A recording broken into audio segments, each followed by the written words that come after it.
All right, welcome to the Explainer. Today we're diving into something really fascinating, a psychological system from the world of Arreqqana that honestly, it's going to completely challenge how you think about personality. So let's just start with a question for you. How do you define who someone is? We usually grab onto these easy labels, right? He's an introvert, she's an optimist, they're a skeptic. But what if those labels are actually holding us back? What if there's a totally different way to see ourselves and each other? Okay, so check this out. In our world, we'd say something like, he is a materialist. It's a fixed thing, a label. But in the Arreqqana world, the phrasing is so much more alive. They'd say, he walks the Materialin gradient at this degree under these conditions. See the difference?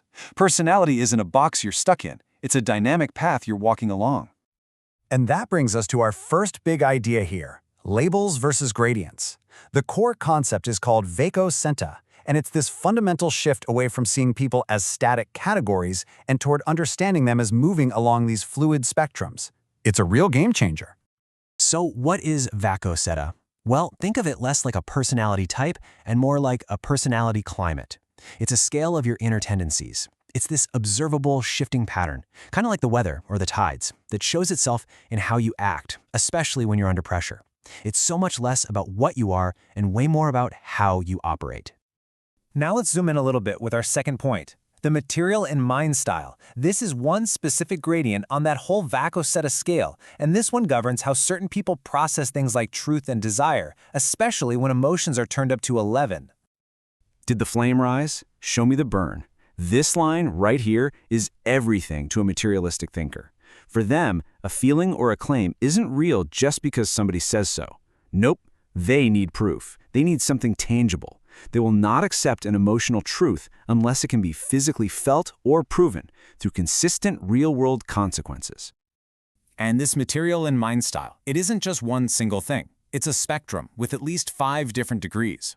It can range all the way from a pure sensory thinker at degree 1, who literally only trusts what they can directly experience, up to a physiological truth validator at degree 5, who needs their own body's reaction to confirm that a feeling is legitimate. But here's the really crucial part. These are not moral judgments. It's not about being good or bad. It's just a description of how your mind is wired. So this naturally leads us to our third topic, society and the skeptic. You have to wonder, right? What's it like to be someone who always needs proof, living in a culture that deeply values spiritual ideas like destiny flames? Do you get treated like some kind of outcast? Let's make this a little more real. Think about a character like Laëh, who's described as a practical material gradient boy. Is he looked down on by his community because he's constantly asking for proof before he'll believe something? And the answer is just a clear, resounding no. In this culture, skeptics are not punished or mocked for how their minds work. And that's because their society makes this one very, very important distinction. And here it is. Doubt is not disrespect. Disrespect is doubt spoken like fact. You see? Your internal process, your need for proof is totally accepted. You can doubt, you can question, you can demand evidence all day long. That's just how you're built. The line is crossed when you take your personal doubt and present it as an absolute fact to tear down someone else's reality. That is disrespect. You can see this philosophy so clearly in what they actually punish. It's not your internal skepticism. It's dishonorable actions. Things like mocking someone's heritage or, and this is a big one, claiming you're certain about something when you have no evidence. In this system, your psychology is just a known variable. It's not a personal failure.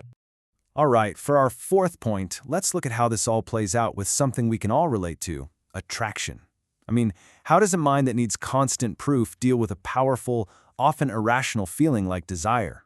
Well, this is where we get to what they call attraction's internal gates. So here's the key. For a Materialin mind, attraction isn't something you decide to feel. It's an involuntary signal that just shows up. Their job isn't to create that feeling, but to put it through this incredibly rigorous series of internal tests to figure out if it's real and true. Gate number 1.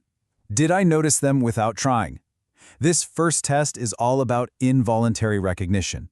Was that initial spark authentic and spontaneous, or was it just social pressure or what you think you're supposed to be feeling? For it to pass this gate, the attraction has to be totally effortless. Okay, gate number 2.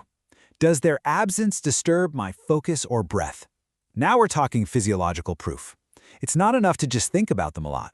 The connection has to have a real physical impact. Does their absence literally create a measurable disturbance in your body or your mind? Then comes gate number 3. Do I still want them after 11 silent days?